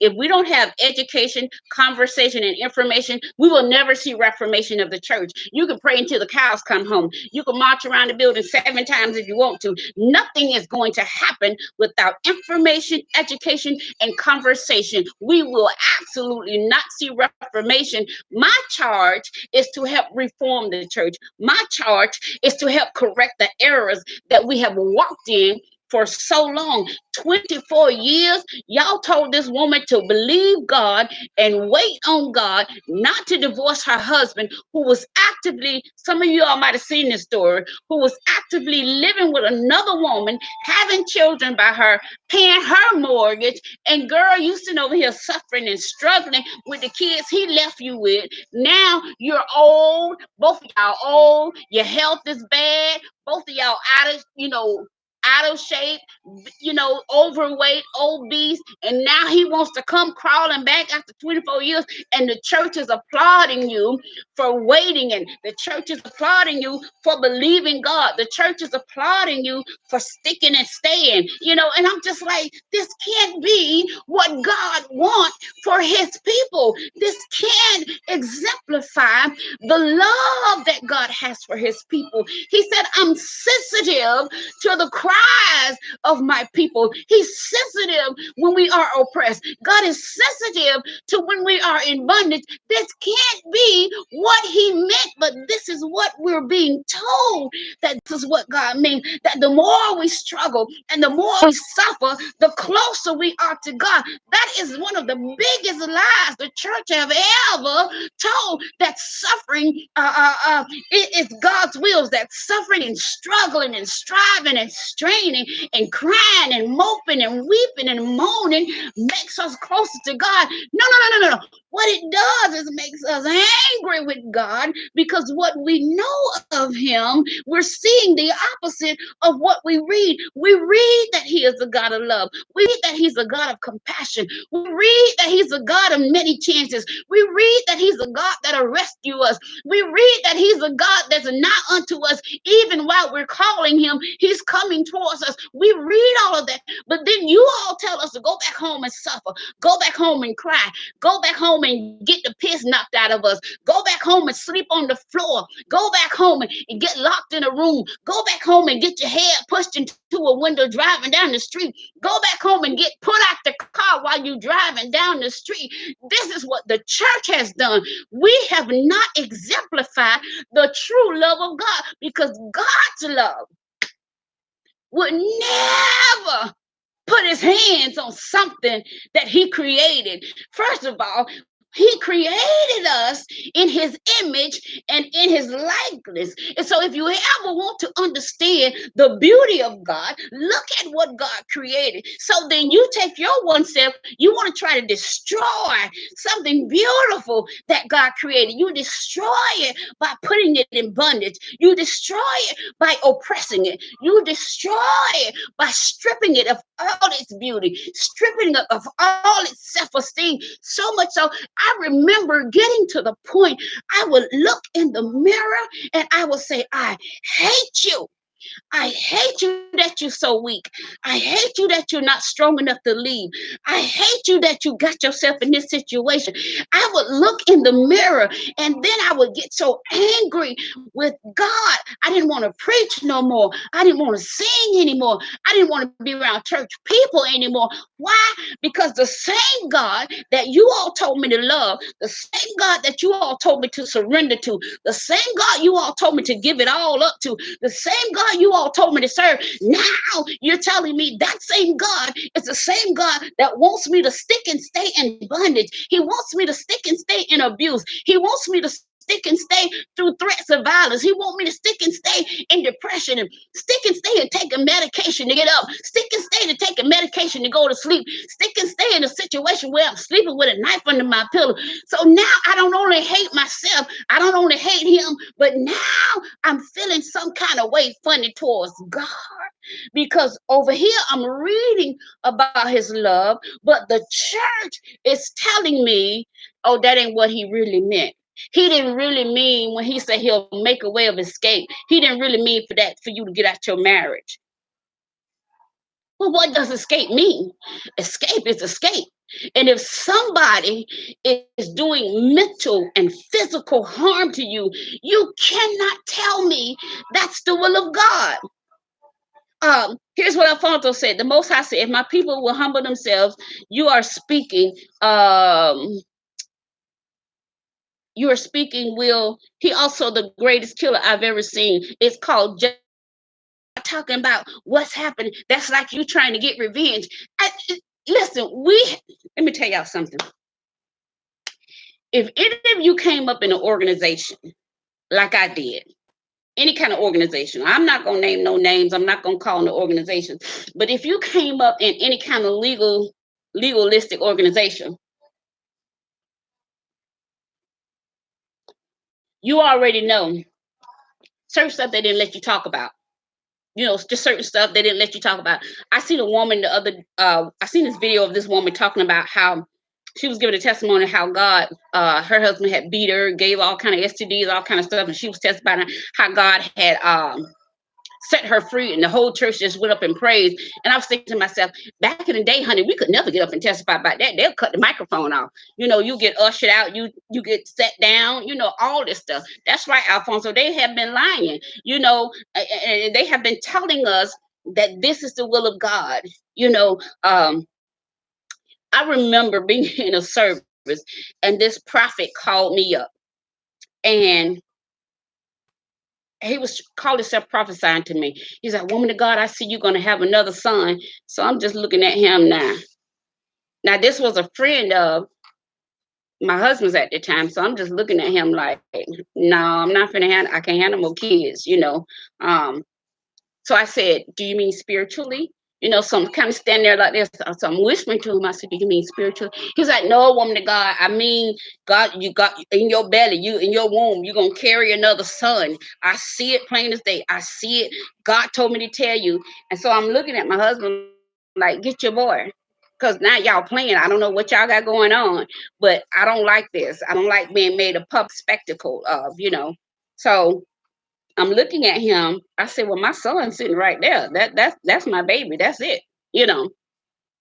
And so because of some things that had happened during the marriage, I couldn't have any more kids. And so um, the last time I was pregnant, we lost that one. And so that one was so, the loss was so devastating and so bad. Um, it caused me to have a certain kind of surgery, which means I couldn't have any more kids. And so, um, so the man was up, he was prophesying, and I'm just like, I'm trying to tell him to listen, tell your dude to stop talking to me. Let me go sit down because he's off. God is not talking to him, you know. So finally, he was like, she can't handle more kids. So then I'm standing there by now, I'm like this, looking at him like this. So then he looks at me really good. He says, "Oh, woman of God, I see you got eagle eyes. You could see through muddy water. You a prophet yourself." So I just look at him like, "God bless you, woman of God. Everybody put your hands together. You may have your seat." And I'm just like, you know what? Y'all better stop playing with God. Y'all better stop playing. So it was those kind of things. If you're going to address something, and if God going to show you something, why God can't show you what's going on? Why God can't show you the bondage I'm in? Why are you playing? Yeah, he was a lying prophet speaking his own mind. That's right, Alfonso. And so here's the thing. When I got free, physically, like I said earlier, it took me years and years and years to get free mentally, because there were certain things I still wouldn't do. Like I couldn't wear, that's why I wear heels now, like I do. That's why I wear stilettos and I wear my 4 and 5 inch heels now, because I wasn't allowed to wear that. You know, I wasn't allowed to, do certain things. I wasn't allowed, I just was not allowed, you know. I remember one day when I first tried to start wearing makeup and stuff, and I had to put on my makeup in the car because he wouldn't, wait for me or whatever, and I didn't know how to put on eyeliner at the time. So I had it all the way out here. I was like, "Do it look okay?" "Yeah, you look fine." This man let me go in church with eyeliner all the way up here on both sides, and just so happened, good thing the way the church was, you get to the bathrooms first. And so I went in the bathroom. I was just like, this don't care nothing about me. You got me out here looking crazy. And so it was a lot of things I couldn't do. And so after I got out and realized I was free, it still took me a lot. I still didn't really start wearing heels until probably about 7 years ago or so. We've been divorced 13 years, 13, 14 years. And it took me a long time to get my mind free. So now I'm dealing with the fallout of being in an abusive marriage that long. So I stayed single for 4 or 5 years. Then I moved back home to help my mom. She'd gotten sick or what have you. So when I went back home, my mom started saying, "Oh, you're single now. You've been single too long." "I sure will, sir. Thank you. Thank you. I sure will." Let me write that down. Send me a message. Send me a message with that information in it. Okay. Send me that. What is that? Your email. Send that to me in a message. All right, and then I'll have it. Thank you. And so I remember going back home, and mom was like, "You need to get married. You're a single woman. You out there in ministry. You need to cover." I'm like, "I don't want to get married again. I've been married before. I don't want to get married again right now. I don't. I just don't want to do it right now, because I had only been divorced for like 4 or 5 years. Long story tolerable, they kept going. So I wound up marrying this guy I went to school with, but I had not seen him in 30 years. So people can change a lot. So I wound up getting married, and that lasted for about 18 months because I just didn't really want to do it. And so then I said to myself, then I found myself depressed again, because then I was like, man, I can't tell nobody this. Me? Married and divorced twice? Oh no, I can't. No, no, no. The church gonna stone me. They're gonna throw rocks. They're gonna hang me from a tree. No. And it bothered me. I think thinking about what the church would think bothered me more than actually going through all of that, because it was like out of the frying pan into the fire. And that's how come I can sit here and I can tell you, if you've gone through any type of abuse or domestic violence, even those 4 or 5 years, I still didn't deal with it because I didn't go to counseling. I was just like, you know what, I'm all right. I'll just pray and God gonna fix it. Not knowing that the reason why it was so easy for me to get back into a situation like that was because my mind had not been released from that situation. I was only physically free, but not mentally free. So that's how come it was so easy for me to get entrapped again, because I still didn't understand my value. I still didn't understand my worth. I still had not rebuilt my self-esteem. All of that had been torn to shreds within that 20 years of being in a situation like that. And so when I went through it again, I was like, I can't tell anybody. So it was then that I decided my head was hurting, my heart was hurting, my soul was hurting. So I was taking all this medicine, trying to stop everything from hurting. Next thing I know, I wake up in the hospital and I'm just like, what am I doing here? So they was like, did you try to hurt yourself? And I was like, I don't think I did. I was just trying to stop everything from hurting. And they was like, do you know how many pills you took? And I was just like, I don't know, you know. So what they said was, we believe you tried to hurt yourself. So they gave me an option. They said, you can either have your family to take you to behavioral health hospital for a 48-hour hold, or we can make it mandatory for you to go. You can go and get evaluated, or we'll make it mandatory and then we'll put you under a 48-hour hold. So I was just like, I don't want to do that either. So they brought this orange jumpsuit in there. I was like, why I got to put that on? So they was like, well, all of our patients that are on suicide watch have to put this on. So I said, why am I on suicide watch? So they was like, you really don't remember what happened, do you? And I was like, I just took some aspirin or something because my head was hurting. They was like, ma'am, when they found you, you were, not only were you unconscious, you were non-responsive. And I was like, I was non-responsive? They was like, yeah, they were about to code you. And I was like, I don't think I want to hurt myself. I said, I just wanted everything to stop hurting.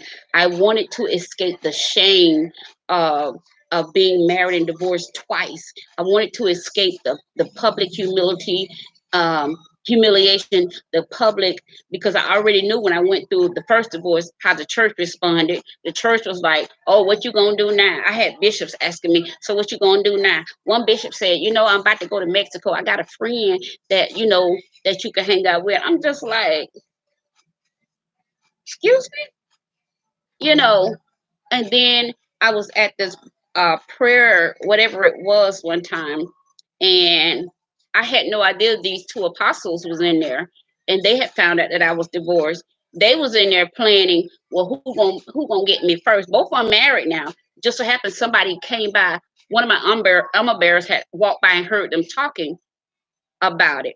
So when they were standing, then they came and found me. So they were standing there talking, oh, woman of God, we want you to come preach for us, this and that. We heard about what happened. We're so sorry. Just know God is not through with you yet. It was, just talking to me, going on and on and on and on and on.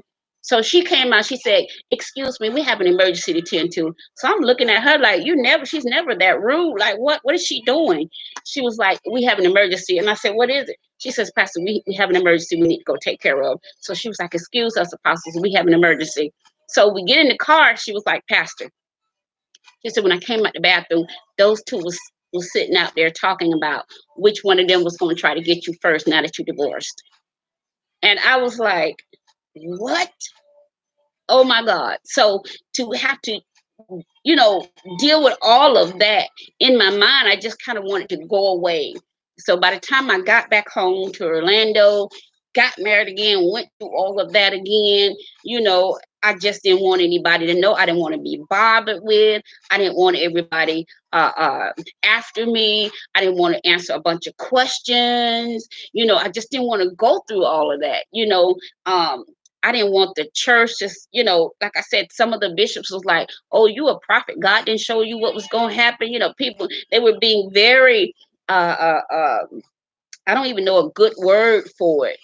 That was wicked counsel. They were playing games. Absolutely, Alonzo, absolutely. But thank God he had somebody watching out for me that heard the whole thing and was able to come and tell me what was going on before they even had a chance to get me caught up in whatever they were trying to do or what have you. And that's when I started learning that just because people are, apostles and this and that, I'm always going to have the best intentions towards people that they want to be in covenant with. So, and again, it was right after coming out of 20-year marriage. First of all, I don't want to be bothered. I just need to get myself together. I need to get my mind together. And so a lot of times I had no idea until current day speaking that when you go through domestic violence, I had no earthly idea that you could actually years later still or finally have to deal with it all, but it comes out in the form of PTSD. My therapist was telling me about that. So I was like, no, that was so long ago. In the second marriage I was in, that ended, I got married in 2009, that ended in 2011, and I've been single since then. So no, it can't be that. So every session we would go to, more and more would come out. And so we started getting to the root of everything. And the root of it all, that's when she started telling me, well, do you realize you're still dealing with this, that, and the third? She says, do you realize some of your trust issues with people in church comes from this? Some of your trust issues with different with church comes from this, and it comes from the church telling you to stay in a situation that was literally and physically, mentally, emotionally, psychologically killing you. And so I said, no, I never actually thought about that, because I still love the church, and I never thought about all of that. Uh, yeah, yeah. I understand that, Alonzo. He said he was a bishop and an apostle in the apostolic church until he saw a greater light. So what's going on? You guys know we're streaming live from Facebook, Instagram, and YouTube. So if you guys don't see some of the comments I'm reading, it's probably because it's either on YouTube or Instagram, because we are live on all of those streaming areas. Okay. All right. Um, so my initial question was, do you guys think there is a direct correlation or direct connection between pastoral burnout and domestic violence? How do pastors, when they are overextended, if you don't deal with it, it'll deal with you, and usually, oh my God, at the wrong time. Let me tell you how I found out that statement is true, Elder Kim. I remember when my dad died, I didn't cry. I didn't cry when my dad died.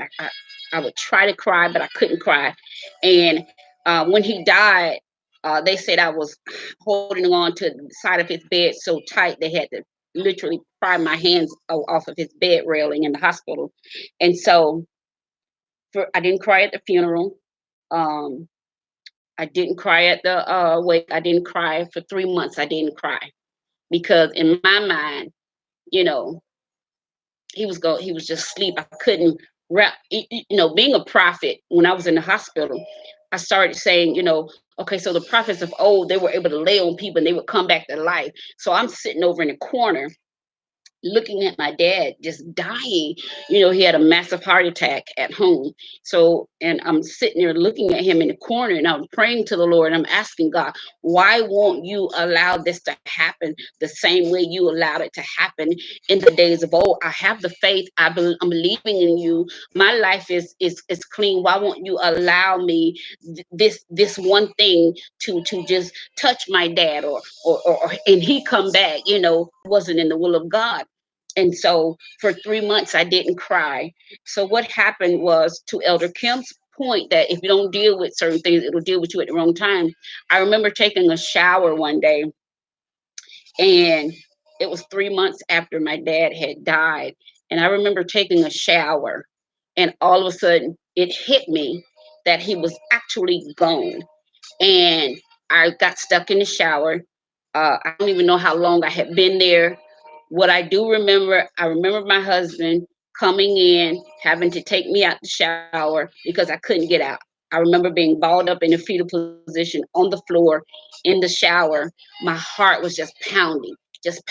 My heart was pounding so hard because it had hit me that my dad was actually not coming back, you know.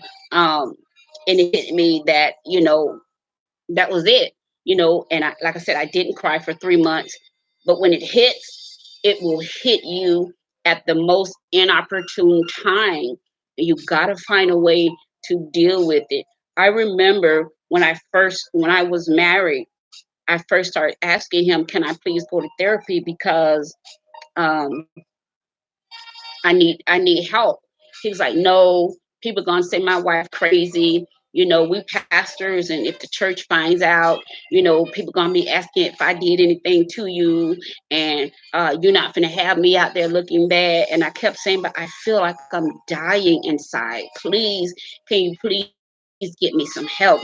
We had uh, one of the best insurance companies back at that time, which was Cigna.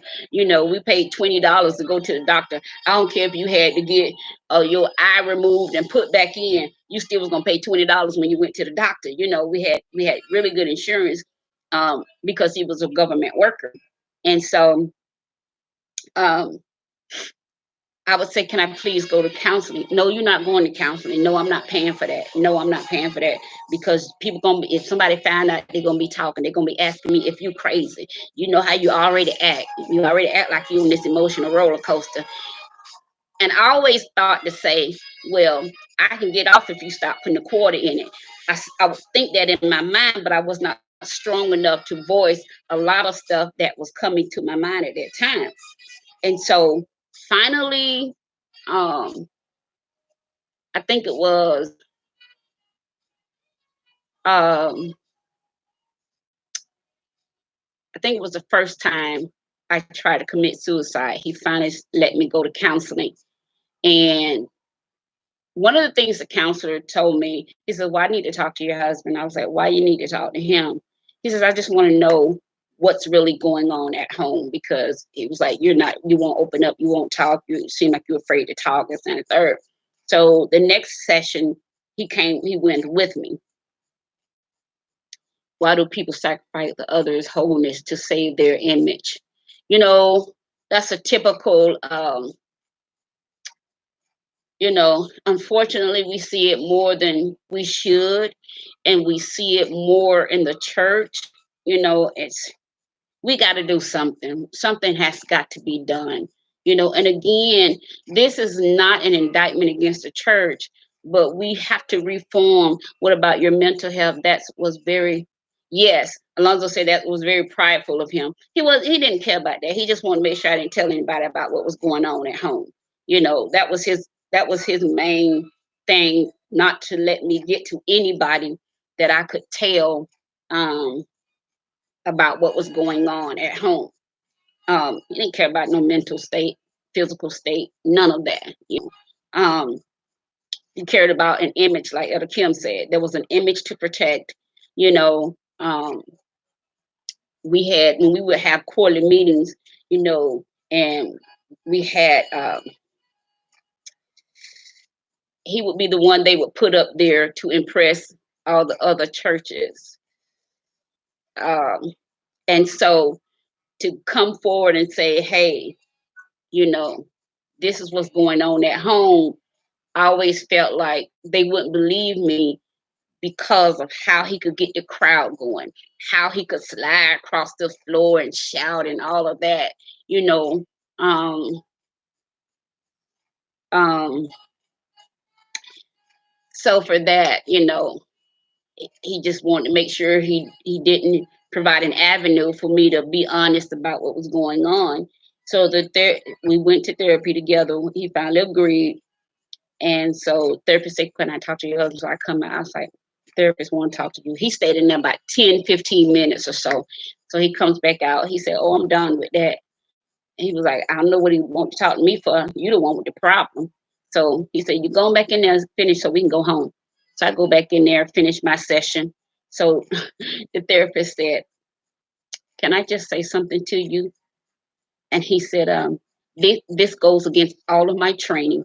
He said, but that's your problem right there. He said to me, he's the one that needs to be in here, not you. And he says, if you're going to live, if you're going to have any kind of life, you're going to have to get away from him. He says, now, this goes against all of my training. This goes against all of the ethics. He said, but in the 10, 15 minutes I talked to him, he said to me, that is your problem. Either you're going to live through that or you'll die in it. That's what he said. You'll live through it or you'll die in it. And when he said that to me, after that, I would cry almost every day because I knew I couldn't get away without there being a fight for the children. I knew I couldn't get away. Um, yeah, he knew how to hide out in the church. And the thing about hiding out in the church is the church covers them. You know, they even if they get an inkling of what's going on, the church will cover them. I remember, you know, being in premature labor. Um, we had a wonderful bishop. You know, I remember him coming to the hospital, being back there in the room, you know, and he would say, Nene, every time you get a contraction, just call Jesus, you know, because we were part of the headquarters church um, where the founder was. And so um, I never have these horrible migraines. And I remember I would have to leave out of church because I would have been up crying all night or anything could have happened. You know, we'd have argued all night. Now we're in church. And I remember going out in the parking lot and I remember Bishop coming out of church and he said, Nene, how you feel? I said, Bishop, I feel like if a semi-diesel truck ran over my head with all the wheels, it would feel better than what I'm feeling right now. And so after that, he started paying a little bit more attention to me and start asking me more questions and talking to me a little bit more. And then he would have us come by his house a little bit more, you know, things like that. But for the most part, a lot of times, and not just in my case, churches would cover uh, some of their good preachers, if you will, you know, and those good preachers are some of the ones with bad tempers, you know, and the hot tempers and quick to get mad. You could say the least little thing and like Alonzo said, the church was a good and it's still a good place for abusers to hide out. The pulpit is still a good place for abusers to hide out because what happens is they perform so well, nobody would ever suspect that they are monsters behind closed doors. Why? Because they seem so anointed, they seem so appointed, they can sing well, they can preach well, they can do everything well. You know, they're very articulate in what they say, they can move the crowd just right. You know, they know how to let their voice rise and fall at the right moment. They know how to preach on key, they know how to hoop, they know how to close it out. You know, they got 3 points in the closing. They know when to turn. They know when to ask for a B. They know when to say, put me in C. They got all of that down packed. But what they do after they're done doing all of that, that monster in them is still there. That monster, then that wife and those children got to go home and deal with the monster that everybody just celebrated in the pulpit. Does that make any sense to anybody? We have to go home and deal with the monster that you all are celebrating in the pulpit. And something, thank you, sir. Something has got to be done. Something has got to be said. If not, here's what we're going to keep seeing. We'll keep seeing and I used to always wonder when I was growing up, you know, looking at pastor's wife and they'll be sitting there like this while he preaching. Just like they lost in space or zoned out on medication or something. Guess what? They probably are. Because now thinking back, I was zoned out on medication a lot of times because I just could not keep going to church and pretending as if everything was, you know, hunky-dory. And I remember when I started preaching I had such a prayer life, and the anointing would move so heavily. Uh, then it started to get to a point where, he would preach one Sunday, he would let me preach another Sunday, because we were pastor, we had our own church and all of that. Um, right. They don't know how to live holy. That's exactly right. And so what happened was, um, he started feeling like, oh, people responded to you better than they're responding to me. And then we would get home. He was like, "Oh, but I forgot. You miss prophet. It's, oh, you perfect. You don't do no wrong. I forgot. Oh, I forgot where you come from. Y'all got a little money." He would just say stuff. Y'all got a little money, but y'all still stupid to me. You stupid. They stupid. He would call my family stupid. I wanted to say, well, my daddy wasn't stupid when he was counting them hundreds out in your hand. But like I said, and they had the strength to say all that then. And so what would happen was, uh, the more the anointing would come on me when I was preaching, the worse the treatment would be behind closed doors. So it got to the point where he was like, "You preaching next Sunday?" I'd be like, "No, you that's okay. You can preach." I didn't want to preach anymore because I knew what the repercussions, if I preach too good, if I let God totally have his way with me, I already knew what the repercussions was going to be. The repercussions was going to be, everything in me was going to get attacked. Everything about what I love was going to get attacked. Everything about how I loved God was going to get attacked. Everything I loved about the church was attacked, to the point where I just didn't want to do it no more. I didn't want to do church no more. I just wanted to go to church, let me clean the church, let me up, I do Sunday school or something like that, but I don't want to get up before the people. I don't want to keep having this battle with you, but you steadily keep putting me up. But then when you see what happens, you tear me down. That's a form of abuse within itself. Yeah, that's right. Total jealousy, and so it got to the point where it's like, oh, I forgot you holy. You miss holy rolling. And this is coming from a preacher. I'm like, oh, you miss saved. Ain't we both supposed to be saved? Aren't we both supposed to be living holy? Like, it was so much confusion because, and then I was young when I got married. I was 19. I got married a year after high school. So I was 19. He was 24, 25, something like that, and I had never been out of my parents' home. He had been on his own since teenager, so it was a lot of how do you say, mixing and matching. It was just, you know and somebody may say, well, how did you wind up with somebody like that? Well, what happened when I was 16, so I started in ministry at age 14. I'm gonna tell you this, and then we're gonna close until the next show. So I was started out in ministry when I was 14, and I was in leadership ministry at 14, 15, 16. I got pregnant, so they put me out the church. Okay, I was in the AME church at that time. They put me out the church. And so from 16 to 19, I carried a burden around where I thought God did not want me. I thought God didn't want anything to do with me because of the way they put me out the AME church. All right. So so from 14 to 16, I served as the youth department secretary for three churches in the AME church in the Southeastern District. I'm only 14 now. And I did so well, I served well, but when they found out I was pregnant, they came to my house when my parents wasn't home, and they put me out the church. Okay. They took all the books and all the records that I was keeping, and they put me out the church. No one ever came back to restore me. No one ever came back to pray with me. No one ever, none of that. So for 3 years, I carried a burden that God put me out, because I'm 16, God put me out. And that's what I'm thinking. I'm thinking they working for God, so I'm thinking God put me out the church. So from 16 to 19, I'm carrying this burden that God don't want me anymore. God's not going to use me anymore. I'll never get back to working in ministry. And I absolutely loved what I did. I loved working in ministry. I loved the church.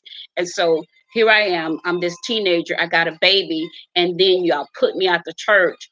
And so I'm lost. Literally, I would walk around in a daze, feeling as if God Himself did not want me back in His church. And so I started this job, and he was there, and after a few months, he was like, God told me to tell you you're my wife. So in my 19-year-old mind, uh, I said, oh, wow, okay. So God want me to marry a preacher because God now he wants me back. So that's what I'm thinking. So my parents like, no, don't marry him. No. I'm like, but mom, he said that this is what God said. This is my chance, to get back in good with God. God wants me back now. So that's what I was thinking. So years and years later, after I had gotten divorced, I went back to my mom because I felt like my mom had held that against me for so long that she thought I was disobeying her. So I had to go sit down and talk to my mom. I said, Mom, listen, I said, I never thought I was disobeying you when you told me not to marry this person. In my mind and heart, I thought I was obeying God because I mind. Now God wants me back. That's how I felt. I felt like that was God saying, okay, you can come back to church now, but you got to be married to this person to come back because he was already in ministry. So I thought, okay, if I marry somebody in ministry, that'll help me get back into ministry because I had been put out of ministry at 16 because I got pregnant. And so that was my rationale. That was my way of thinking. Oh, okay, God want me back. I wasn't thinking that, you saying you're going to marry this man. You don't even know him. You don't know anything about him. You never met anybody from his family. All you know about him is what you see at work. And that didn't even dawn on me. What kept registering in my mind at 19 was that God wanted me back. And so that's how I wind up getting married, you know, and I don't even know when it started. Uh, Probably immediately, so um, our first year of marriage. Okay, hold on. So, hold on, guys. All right.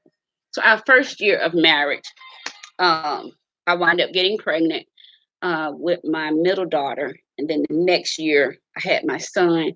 Then I think 2 years later is when I lost the last child that we would have had together. And like I said, that was a very uh, that was hard. That was a hard loss. It wasn't just a regular miscarriage. It was very hard. It was very hard, and I was not allowed to deal with it. I was not allowed to cry on him about it. I was not allowed to talk about it. You know, none of that. I was not allowed to go to therapy behind it. So again, I found myself going to this dark place, going to this dark place. You know, um, and so now, working through all of this in therapy, I'm to the point where I don't have any fear. I don't have a fear about sharing my story. I don't have a fear about sharing my journey because I don't have a fear about what the church is going to think. I don't have a fear about what people are going to think. I don't even have a fear about what my family is going to think. Because a lot of stuff I'd never share with my family. If my family is watching, if they see the playback, a lot of stuff they'll be hearing for the first time, just like you guys, because I was just not, allowed to talk. And so a lot of times, when you find women in that situation, it's really hard to get them to open up and talk. So now that I'm completely, on my road to complete freedom, I don't know. And I think because part of me, when I turned 52 in August, one of the things I said, I was like, well, I want to start dating again. But part of me was like, I don't even know what's out there, anymore. I don't know the rules, I don't know what men are expecting, I don't know, you know, what, if they, it's all I've been hearing is, even saved men, preachers expect you to sleep with them. That's all I've been hearing. So I just been like, nah, I'm good, you know. But I think everyone at some point wants to um, have companion and want to be, loved and all of that good stuff. But you know, uh, not just in the bed, but married. So that's true. But such is life. And so, we live and we learn, you know, and sometimes we learn through living, and the thing about it is when we get bold enough to come out and share our stories with other people and share our journeys. Like I said, one of the main things about me doing this show is to be transparent, is to be truthful, and to be really honest with you guys about what really goes on behind closed doors, what actually goes on, when preachers get home. What and now this is not everybody's home. Let me just put a pin there. I'm not talking about everybody's home. I'm talking about my specific journey. There are others that I am fully aware of, but that's not my story to tell. All right. Um, Instagram, I'll lose you all in a few seconds. So I want to tell you guys, thank you for tuning in. Y'all stay tuned. I'll see you guys the next time. All right. All right. Love you all. Bye bye. All right. So to you guys, Facebook and YouTube, thank you guys so much for tuning in. Um, Hopefully I'll be able to get to you guys next week. This week coming in is finals. So I got a couple of papers to write. So prayerfully I can come back on Wednesday. If not, just look for me during the week. Keep your notifications set, okay? And so I will see you guys really soon. Again, if we're going to have reformation, we got to have conversation, education, and we got to have information. We've been dealing with revelation for so long, but without information, education, and conversation, revelation is just that by itself. It's just revelation. We know something. Something has been revealed to us. That's all it is. We can't do anything with revelation without information. We can't do anything with revelation without having conversation. And we can't do anything with revelation until we get educated about what we need to do, the tools we need to work with, how to specifically use those tools. We're going to have to get educated in these particular areas. If not, we're just going to keep going around this mountain of getting revelation, and that's all we're going to have. We're going to have revelation without reformation. We'll have revelation without education, revelation without information, and revelation without conversation, because everybody is afraid to have dialogue. All right. But I am no longer afraid. I am absolutely free, free to tell my story, free to bring you truth. And hopefully, my truth, my freedom will help set someone else free and help them feel free to come forward and tell their story. Even if you got to tell it on my show, let me hold your hand through it all, like so many others have done that have appeared on my show.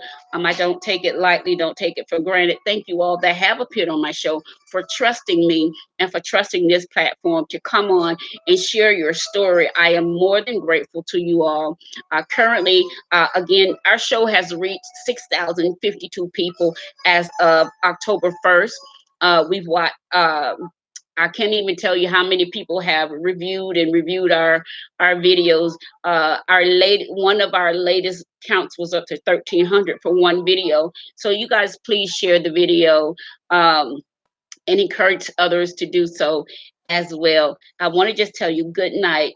Thank you so much, Elder. I'm going to get with you, see if we can work out something where I can get you on and let you talk to the people, because again, I think you are one that keeps your finger on the pulse of all of this that needs to come forth in the body of Christ and in the Black community. All right. So guys, listen, I love you so much. Stay next week. I'm going to I got some free tea from one of my Facebook friends, Scott.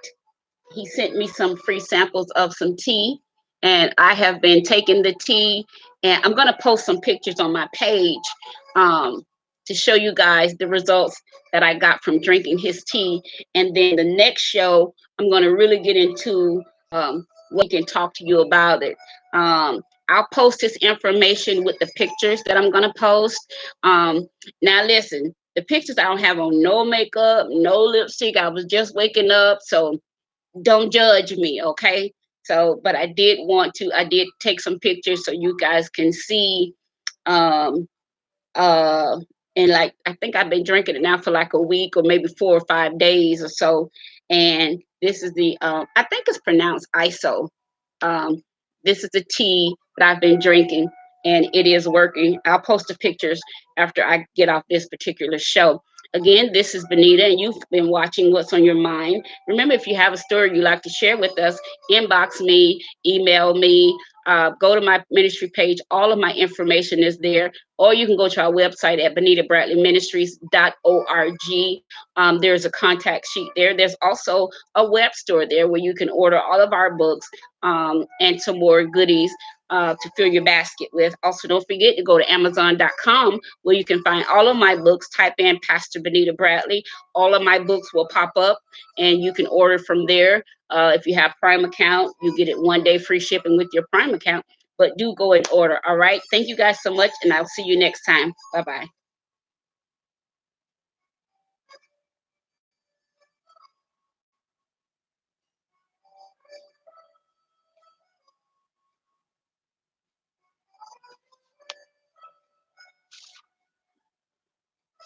Did I end it?